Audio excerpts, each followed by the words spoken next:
You'd be surprised what comes up in conversation when paleontologists spend long days in the field. Some of it is deep time in ancient ecosystems. Some of it is, well, trying to remember our fourth favorite hat. This is Fourth Favorite Hat, a look into real dig site chatter of the Montana Dinosaur Center. Each episode brings you the work, the stories, the arguments, the questions, and the odd tangents that emerge when you put scientists, shovels, fossils, and too much sun in the same place. And yes, every guest still has to answer the only question that really matters. What's your fourth favorite hat? Let's get started.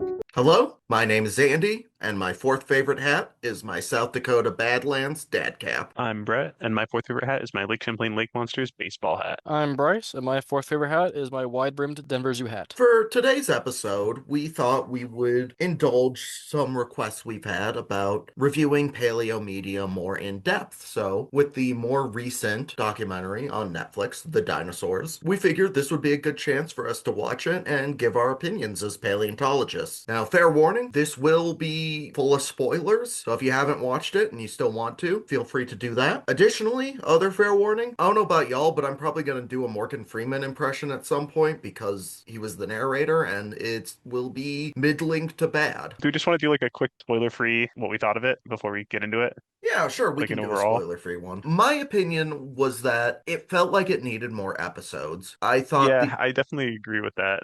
the first two episodes made it feel like it would be a 10-episode series. You get what I mean? Yeah, it definitely felt a little rushed. The other thing I would say is some of the CGI felt like a little weird in it, but I think overall it looked pretty good. But It looked Yeah. good, but there was some things that I just couldn't put my finger on that looked uncanny. I agree. Yeah, that's definitely fair. I'm kind of the same opinion where I thought it was a fun watch. It definitely has some interesting things in it. My biggest complaint is that I feel like they reused a lot of the same scenes quite a bit. They didn't have the Very similar creativity. topic, yeah. They kind of just followed a very cookie cutter formula.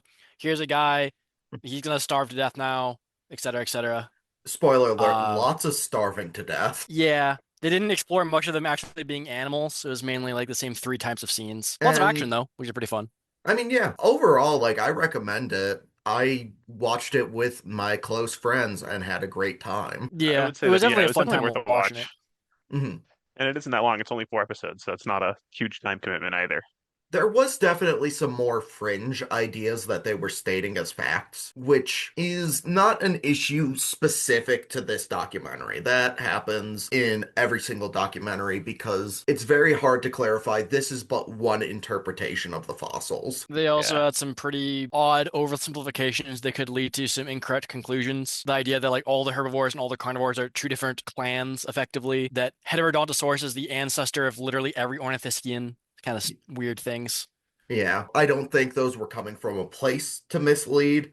They very easily could be misinterpreted. Overall, though, worth a watch. 100% agree. Yeah, y'all ready to get into it? Yeah, now we can start going through. So spoilers are going to happen now. Fair warning right. to everyone. Y'all have been warned. I love what they did with the Triassic. I thought it was pretty neat. The one thing I didn't like was that they kept on talking about like the rivalry between like dinosaurs and reptiles. Like dinosaurs Yes. aren't reptiles. That was, That was Yeah, that very was another one of strange those to things me. they do a lot. yeah, Morgan Freeman is like They kept bringing that up.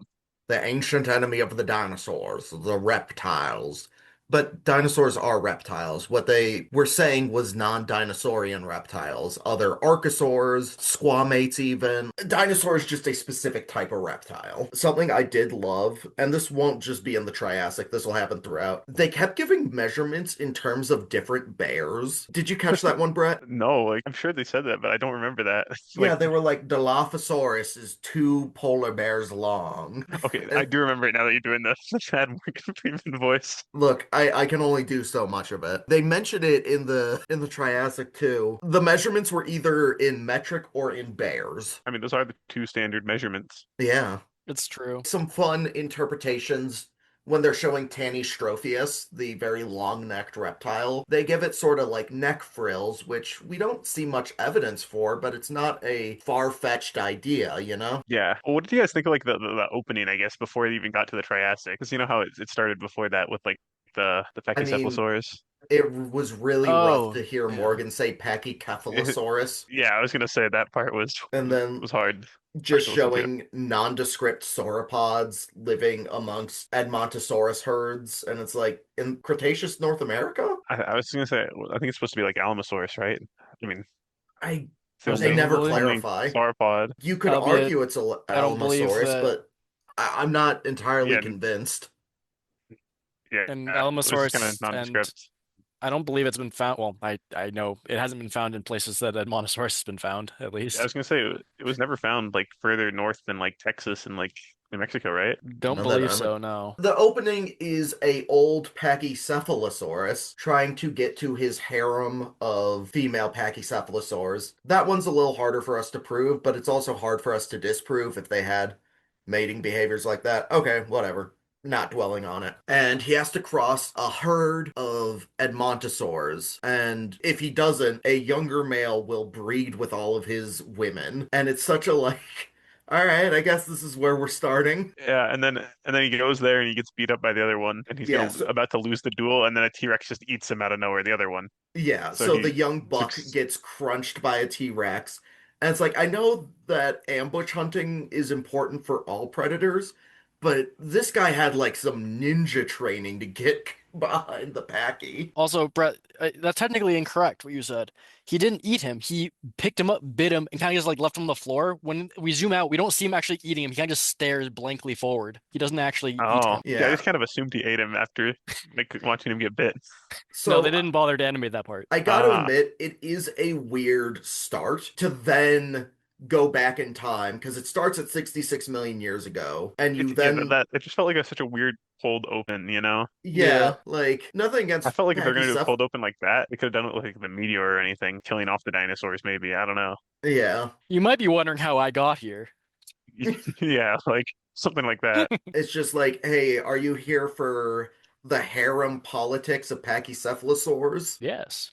I don't think it was a bad opening, but it did catch me off guard. Yeah. Then we flash to the Triassic. I'm sorry, dear listeners, for starting in the Triassic. It just makes sense to start there. But no, that is not where it went. Or that's not where it started. But then we see a bunch of rhynchosaurs, which are fun beaked reptiles. I loved the rhynchosaurs in this so much. Yeah, I liked how he called them like brutes.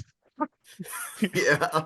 He's like these guys are brutes with no manners. Yeah, they're some early, likely herbivores. They're related to Archosauria, which is the group that dinosaurs are, but they're not archosaurs themselves. They're just like weird little fellas that do pretty well for the time they're around. There's also Luperosuchus, the early crocodilian, and this is where they start to go with saying dinosaurs and reptiles are at war. That's not fair. What they're saying is this is a different type of reptile. This is a Pseudotsuchian, a relative of dinosaurs. We start with these fellas, and like any good documentary, we immediately get to some baby murder.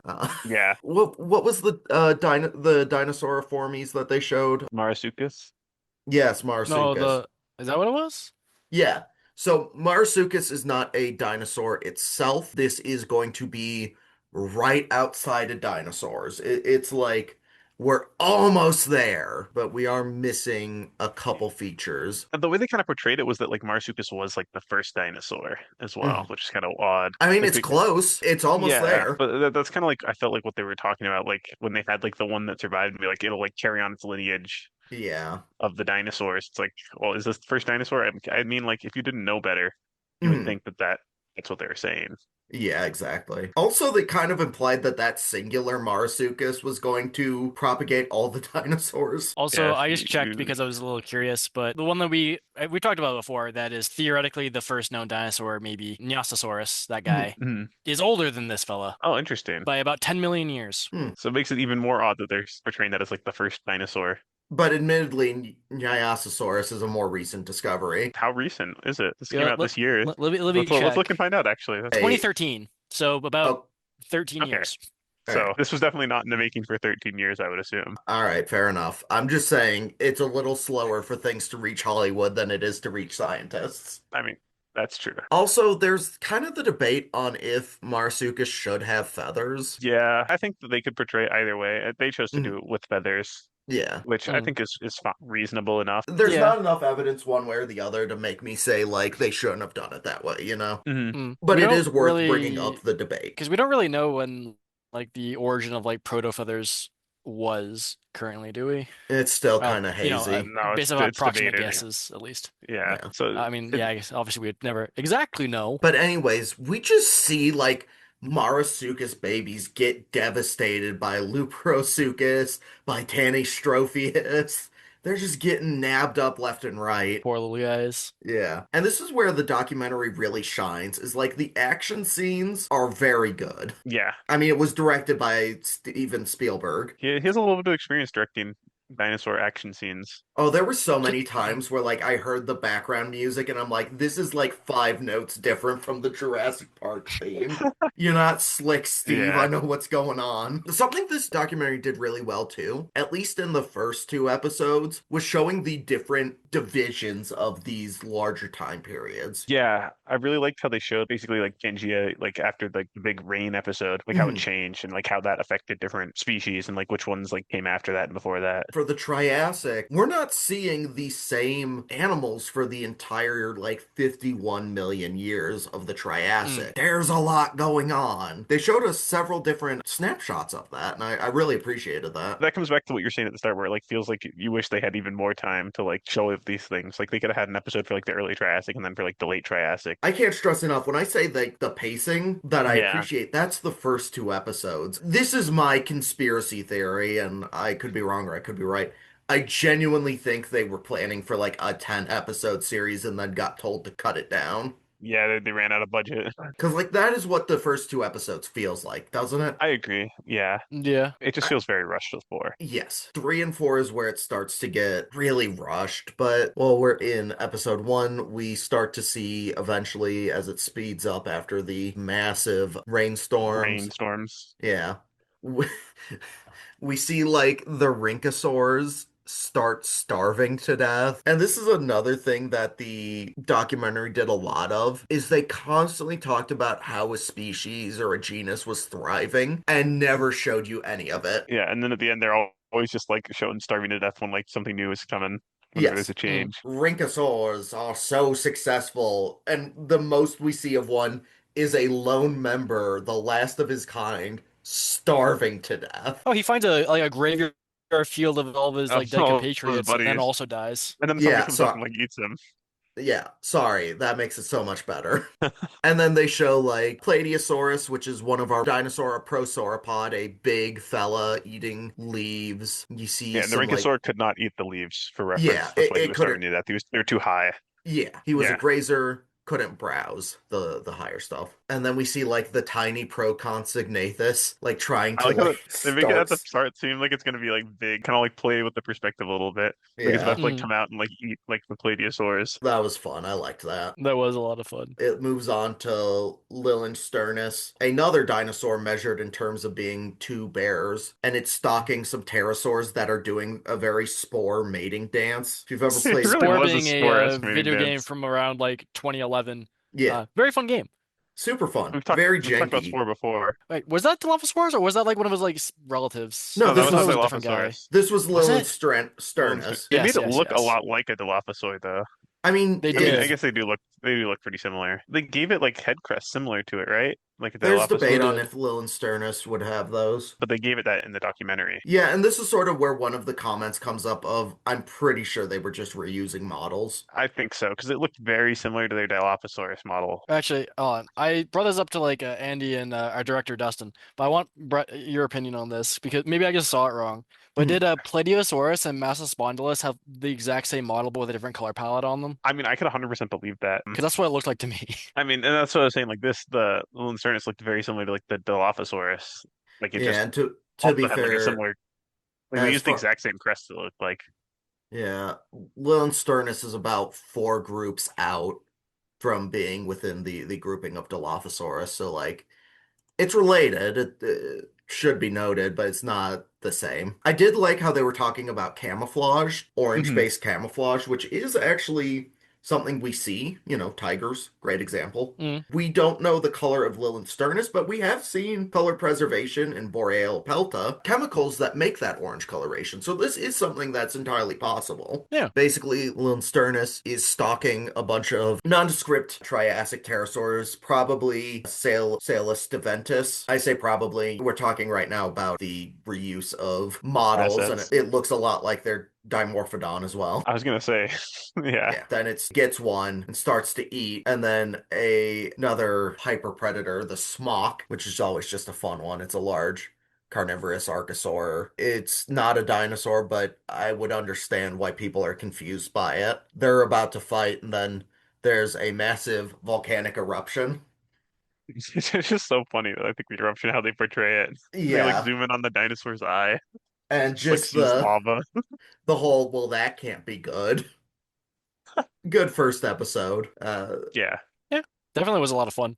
Then we kind of start covering what's going on. The end Triassic mass extinction is going on, and then we get some more specialization within the dinosaur groups. So they're showing, instead of Plateosaurus, which is a prosauropod, they show Volcanodon, which is a sauropod proper. They show Heterodontosaurus, and I mixed opinions on them very confidently stating that it had cheek pouches. They also said that it's like like basically like all like a lot of the ornithischians are like descendants of it, right? Yeah. Pretty much all of them. It Yeah. insinuated that it was like the ancestor of all ornithischians. I know they said what, like Stegosaurus, Specifically Triceratops. Stegosaurus. I think they I know they said implied this. Triceratops as well, right? Yeah. Yeah. Which, Not exactly a true fact there. yeah. They're kind of making some really bold claims with the Heterodontosaurus. I mean, yeah.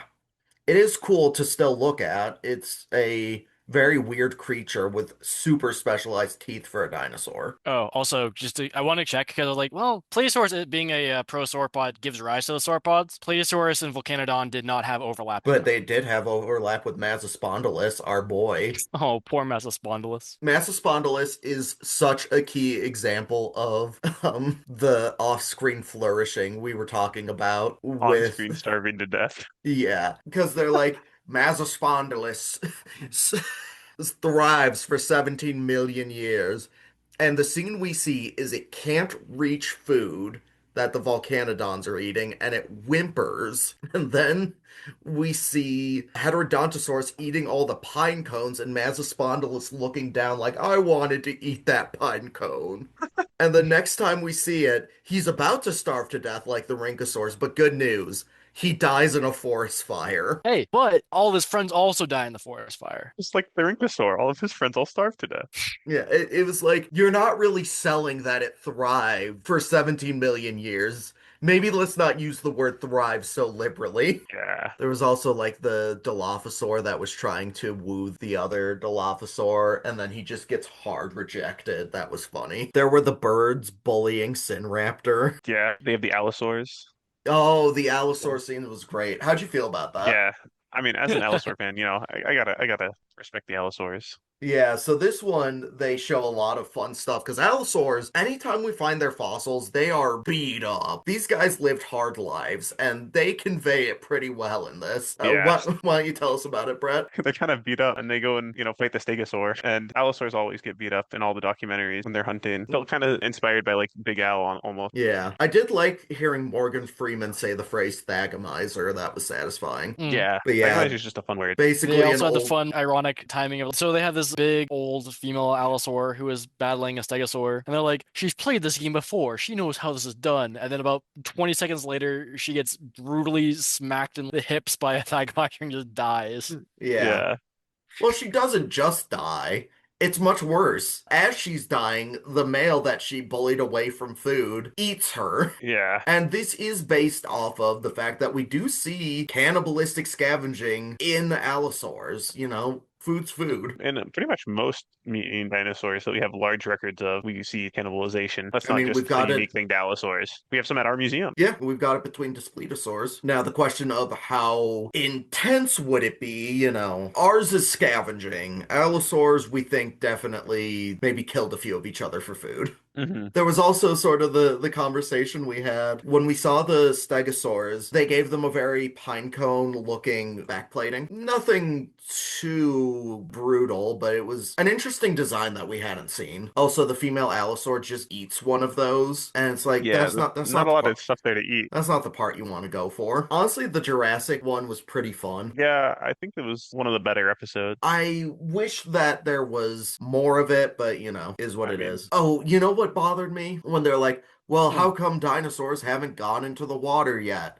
And then they're just like pliosaurs and then move on, yeah, they talk about how pliosaurs are like the most like successful marine animals like ever. which isn't true because then we see mosasaurs, which really bullied pliosaurs. But it's just like pliosaurs are here. Moving on. I mean, Wish they had. it felt like they wanted to talk more about it, but like ran out of time. Yeah. But that is sort of Yeah. the thing. People will ask how come dinosaurs never took to the water so fully, and the answer is there were just some massive things to overcome. Like pliosaurs already ruled that domain. I think all these episodes, and we keep saying it, would benefit from being split into at least 2 episodes. Yeah, no, for sure. Did they even show any ichthyosaurs at all? No. None that I I don't can think they did. recall.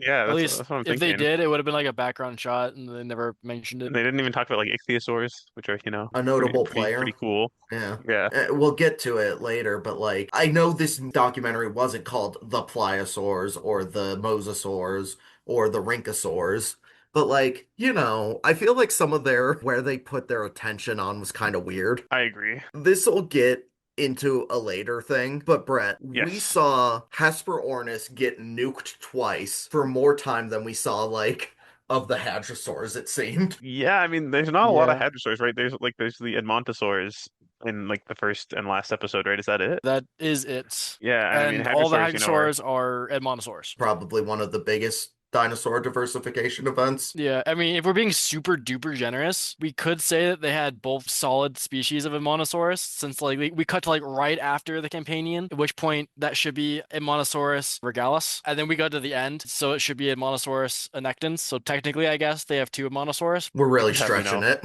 we could have, any other hadrosaurs as well. They had Maiasaura, I would have loved to especially see when Maya. they have the Edmontosaur spoilers for the last episode, but like defending the nest, that could have easily been Maiasaura. We do get 2 episodes on the Cretaceous, and even then, it's rushed. First one of the Cretaceous, and it goes to the far north. So they never clarify the species, but it should be Dongbei Titan. That's the one that's in that area, Mm. getting ambushed by Tyrannus. We see the Tyrannus just kind of taking stuff down. We see the stuff of like Longipteryx, where it's this small Cretaceous bird with sharp teeth, just devastating a pterosaur trying to eat their babies, as it were. This is based off of modern bird behavior where you will see a small bird fight off a Like a falcon hawk. or something of that nature. We spent a long time watching those birds peck the pterosaur, though. Yeah. They like to show things like getting messed up. It was very grim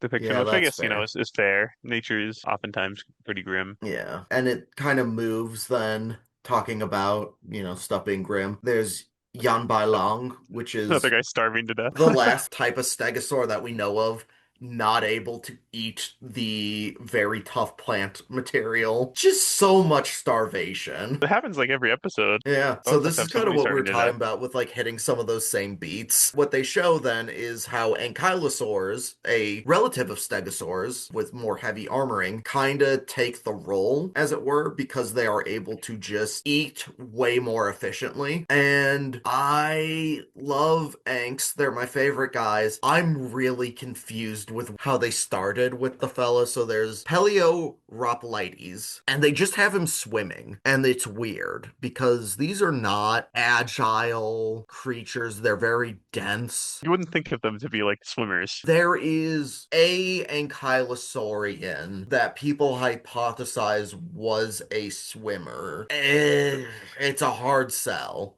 Which one is that? I'm curious. Give me a It's a sec. very small one. Even if it's true for that guy, it Yeah, would likely not be true for the much bigger rest that have ones. literally no aquatic adaptations at all. Yeah, Liaoningosaurus. I probably butchered that. I'm so sorry. It was a small armored dinosaur. They think it hunted fish. Fossils were found in water-based deposits. Yeah, it's kind of hard to say. It was definitely unusual for other ornithischians, but like this is such a hyper-specialized fella that it's like, why do you think the other ones did this? Yeah. I do like that they made it look like a hippo, because I guess that's how you would have to handle that. Yeah. Even still, that's some real wild speculation going on. And then they have him just sing. They're like, ankylosaurs loved to sing. And I'm like, do they? Maybe they are, related to birds after all, a little bit. They are. And There, again, if I this was remember based. right, like there was some research on some breath capacity or something with like some like the nasal areas Mhm. of some of these guys. So like they could have probably done some sort of fun sound, maybe, but Yeah. I don't. There is a larynx preserved from a Pinacosaurus, again, another ankylosaur, so not even the one they were showing. And with that preserved larynx, they say it was very similar to that of modern birds. A range of bird-like sounds, scaled up for a much larger animal is entirely possible. This kind of just blended a lot of different ankylosaurian research into just one fella. And that's when And it comes back to the rushed episodes, like trying to show a lot in little time, I think. Kind of led to some weird overlap. yeah. And then they show them mating, and that one was kind of funny because a common counterpoint to how dinosaurs can't be real is look how weird it would be for these things to mate. I thought that was kind of a fun nod that it's like, yeah, it would be awkward, but they can do it. And then they cut away to the brush, and I think Morgan Freeman was like, let's give these guys some privacy. And then it goes straight into a horror movie. Yeah, when they go to Hatzig. So why don't you tell us some more about what's going on in Hatzig? Yeah, so Hatzig is kind of it's a place where basically it was, connected to Europe. Well, not Europe at the time, obviously, that area of the world. But then basically during the late Cretaceous, there's ice starts to melt, the world warms up, and so the sea levels rise, and it basically got cut off from the rest of the world and became, an island. And as things happen on islands tend to have really weird biology that's shown there because we get, insular dwarfism where big animals shrink down due to lack of resources to eat. But also, there's also like island gigantism where some things will get much bigger. There's not like a key answer of what's going to get big and what's going to get small. It's just figure it out. Islands have much different environmental pressures than because the territory and the biomass there is much more limited. But basically, they have these giant pterosaurs there called Hatzegopteryx, which is the second largest, maybe the largest, depending on who you ask, pterosaur I that we know I of. think it's the heaviest pterosaur, while Quetzalcoatlus has the Quetzalcoatlus. largest wingspan. Yeah. Those two are, the biggest ones. Mhm. It's like a horror movie where it has this thing hunting like these tall dwarf sauropods on the island, and I really liked how they did it, and it basically became like a horror movie documentary. You could feel like kind of like some Jurassic Park type inspiration there going on. I love that in this documentary, they just made every single pterosaur an absolute menace. Yeah, Let's be entirely frank, that's not unreasonable. Once we see like birds of a certain size, they just become insane. And they're basically showing this to another flying animal, kind of applying that logic, but to even bigger sizes. I love how it goes from goofy, happy-go-lucky ankylosaurian singing to win a mate to, hey, isn't this the scariest thing you've ever seen? yeah, they do a good job. Yeah. And then they have the Spinosaurus scene wherein it's showing a Spinosaurus fishing, but using increased intelligence to basically lure in a shark by baiting the water, which was interesting. We know Spinosaurs ate sharks and similar fish.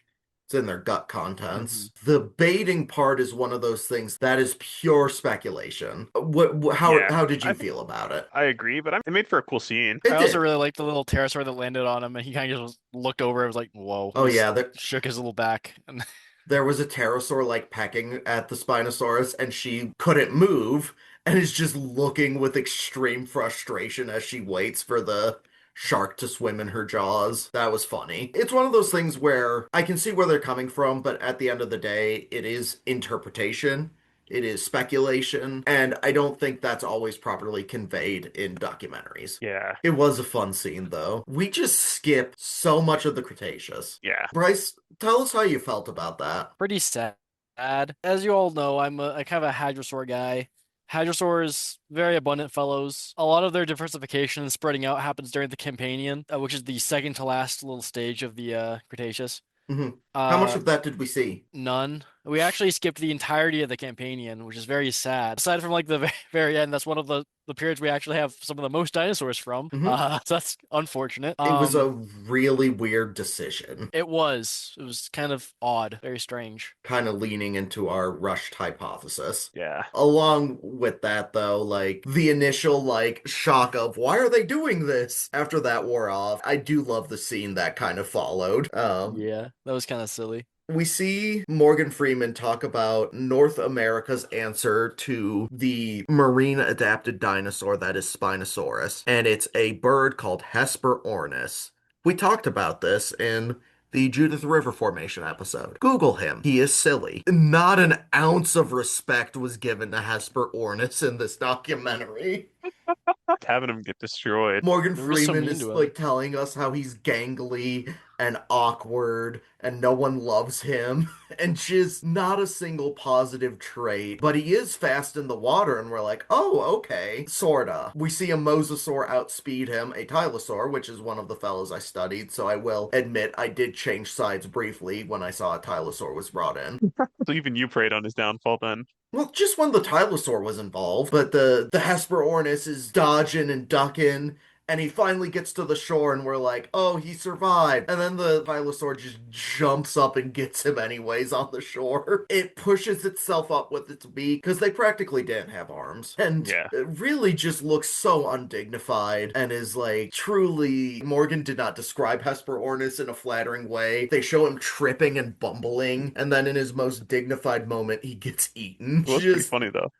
Oh, phenomenal. But like, dang, they had a vendetta. Poor fella. They really did not like the proto-penguin looking guy. No, they did not. And then the next scene is honestly great too. It's with the Edmontosaurus regalis. And Bryce, how'd you feel about the Hadro representation? You know, there wasn't a whole lot, but this scene was very fun. So, Edmontosaurus regalis, that's the first of the Edmontosaurus species to pop up. It does actually technically live in the Campanian, so this is our only Campanian representative in the entire show, actually. So, Campanian represent. But, Hesperornis as well, right? oh yeah, Yeah. true. We have the scene where there's just a big old nesting grounds for these guys, little babies hanging out in the nest. Similar And then, to what we see with Maya and Hipparchosaurus. And then Quetzalcoatlus flies down, so it's like walking around. So a lot of these nests are being guarded by parents. The parents are kind of, yelling at it. And it kind of walks up to this undefended nest and starts eating at the babies. It's a And nature then- documentary. It gets one. And then the mom returns, sees it, charges it down, and just grabs it with its mouth and just starts slamming it into the Slamming floor him. over and over again. It is Kind of like a WWE wrestler. yeah, it's like It's I like a didn't know beatdown. wrestling was invented in the Cretaceous. Yeah, got the real Cretaceous beat down there. And poor Quetzalcoatlus, that man has hollow bones. This several ton animal just picked him up and turned every bone in his body to ash. This guy has no solid bones left. He's done. It's Yeah. over for him. It was very satisfying to see a hadrosaur that wasn't just depicted as a pushover victim. It was. It's a shame she wasn't able to save all of her babies. One did get eaten. Yeah. I liked that they showed the Ankylosaurus fight scene with the T-Rex. That was awesome. Yeah. That was just good. Again, kind of that bias towards T-Rex where they were like, T-Rex is actually smart enough to win anyways. I mean, they're always gonna have like T-Rex, be like star of the show in a dinosaur documentary. I'm aware, but I like Anks. You sound so bitter. I'm allowed to be bitter. Yeah. What are they gonna incorporate one of those scenes where like a T-Rex just gets absolutely bodied for the whole Yeah, documentary? yeah. Like, we it tries do that to to- every allosaur. Why not to a it T-Rex? tries to get like a Ankylosaur. It just breaks him at the shin and he just dies. There, And, goes there's after some like brutal evidence of ankylosaurs just wrecking Tyrannosaur shins. goes after like a Edmontosaurus herd, like the big bull Edmontosaurus that's the same size as the T-Rex, just beats it up. We need to see this stuff. Bring it out. We want some dangerous herbivore representation. Have some Triceratops beat him up too. Why not? Yeah. Yeah, I mean, skewer him, Skewer him, bash him, put him in a Put put him in a stew. stew. Guys, have we been hanging out with each other too much with that? Maybe. Oh, we get a Mosasaur attack too. Why not? He's going for water and gets bit. Yeah. Why not? Like Jurassic World, the Yeah. giant mosasaur Yeah. comes and just eats it whole. Yeah, the definitely real 200-foot long mosasaur. Yeah, that's how big mosasaurs are, right, Andy? Is that correct? Accurate? If you ignore everything factual about it, sure. Excellent. It's like how we have that billion-foot whale. Of course. We We have to have the finally catch asteroid. up to the opening scene where there's that. Oh, wait, Andy, you forgot though. What'd I forget? So after the T-Rex outsmarts the ankylosaur, he drags the ankylosaur by its tail club for like 5 miles. Oh, yeah. And this Yeah. scene is so long. We're just watching her drag the ankylosaur. It's like you could have, there were lighter things for you to eat. And she's just dragging it and dragging it. We see more of this than we do Hadrosauridae. Yeah. It all culminates to feeding her little chicks. It was a fun scene. It was just like, why did we have to watch so much of just Ankh corpse dragging? It really was like in the Iliad when Achilles kills Hector and parades his Drags him body around the city. yeah, parades his body around behind his chariot. I'm like, just some professional haters stuff. This was funny though. That's one of the scenes where I'm sure I wouldn't have mind how long it was if there were more episodes to it. But the fact that Yeah. we Devoting designated, so much of our runtime. yeah, to just dragging a dead Ankh. Because like each episode's what, like 45 minutes? And that Roughly was that, like yeah. so that was like a seventh of the episode. hmm Just doing that. It was like 7 or 8 minutes. Then we catch up to the Packies, that opening scene, and then the asteroid hits Mexico, and the first thing we see is a Hesperornis family get obliterated by it. And I'm just like, no respect for Hesperornis. Then they show how it leads into an impact winter. I thought that Show was some pretty well done. show some guys starving to death, one last time. Well, yeah, we gotta get the starving to death. But not only was he starving to death, he was struggling to breathe. So we see T-Rex finally fall. And not 5 minutes later, as we get a flashback of the whole, like, series, everything that went extinct, it opens with Hesperornis getting hit with the asteroid again. I'm like, we just saw this, guys. With Hesperornis, man, like they had some beef with them. That's what I'm saying. Like, we were talking about, like, the limited runtime being designated to the Ankh corpse dragging. They designated so much of their limited runtime to dunking on Hesperornis. And then they leave it with a message of hope talking about how birds have survived. We still have dinosaurs. And it talks about how cool paleontologists are, which I agree with. If you want to hang out with some cool paleontologists like us, our museum, the Montana Dinosaur Center, runs dig programs every summer. Yeah, they're a lot of fun. And you Yeah. can see what that's like to actually, dig up a dinosaur. This documentary had some good stuff. It really fell into the Jurassic Park myth of showing a way too picturesque dig site at the end. So if you want to learn I what think dig that's site like actually everything, is though. like, we're a good chance to do that. But overall, I really enjoyed watching this. It's one of those things that's made even better if you've got some nerdy friends to share it with. Yeah, for sure. Mm. Overall, like, where would you put it, like, in comparison to, like, Walking with Dinosaurs? I know that's oftentimes people point to that as, like, their favorite one. Where would you put it, like, in comparison? Like, if that's, like, a 10 out of 10. I would give this a 7 out of 10. Okay. I think I would do, like, probably, like, 7.5-ish, like, 7 to 8 range. Some of the speculation was pretty out there, but overall, it needed time to be able to breathe. It also felt like they were doing... Well, they had such limited runtime as well as we were talking about, and it felt like they were using like the same thing to say the same thing again and again. Like first Yeah. episode, like they talked about like the reptiles with the dinosaurs. Like they probably say that phrase like 10 times. Oh, I Like, mean, yeah. so much of it was I mean- like sounded like they just wanted Morgan Freeman to read taglines. Yeah. Honestly, they keep talking about the reptiles and the dinosaurs like apparent war against each other for the first 3 episodes. Yeah. Mhm. And like how it's like, oh, nature is like coming to take down their empire. Yeah. Honestly, like because of like a lot of that repetition and also like of scenes and also like the repetition of very non-substantiated Of some like the models dialogue. too, even. Mhm. Yeah, it probably lowers it to like a 6 for me. Like it's still fun. Like it's still like better than average. 'Cause, like if 5 is like your average rating, right? It's still Yeah. good. Still like fun to watch, but Worth a like watch. I think of like the modern documentaries, the Apple one is still pretty notably better. Yeah. I'm giving it a 7 for enjoyment as well. Like, if we're just talking about like scientific accuracy, it does Yeah, it's go probably down a little bit. lower. Yeah. But But I mean, it's easy to digest. I think that's an important thing. You know, we True. could just spew raw data at you for hours and no one's going to want to watch that. Science communication is a crucial part of these, and I think it did that well enough. The repetition got, we were cracking jokes about like every time he said XYZ, but For me, it gets some bonus points for getting Andy upset about Hesperornis. It Yeah, just if anything, was that's such enough to a raise it up to that's like an 11 out of 10 because on the Andy upset meter, it's pretty good. it was just some weird hills to die on. We'd be happy to hear what you guys thought about this if you watched it, or if we've encouraged you to watch it. Did you guys have any favorite parts? For me, it was Hatzeg when they were like with the horror movie on Hatzeg. I really liked that. That's fair. That was one of the best scenes from like the later two episodes for sure. Good, Yeah. very good. I genuinely liked when Lillian Sternus was going to fight the Smaug. It's It like, just oh, exploded in the background. yeah, it looked like we were gonna get such a cool fight scene, and then a volcano goes off. That was pretty solid. I liked the very silly Spinosaurus shaking the pterosaur off its back scene. I thought that was fun. I've been Andy, I'm Bret. I will be Bryce. and have a good one. That's one conversation down, and there's millions more waiting for us out in the ancient dirt. If you want to join the crew on their next auditory adventure, subscribe to The Fourth Favorite Hat, the Montana Dinosaur Center podcast, available wherever podcasts are distributed. You can follow the museum on social media at TM Dinosaur Center, visit tmdinosaurcenter.org, or swing by the museum in Bynum, about 80 minutes north of Great Falls on Highway 89. Thanks for listening.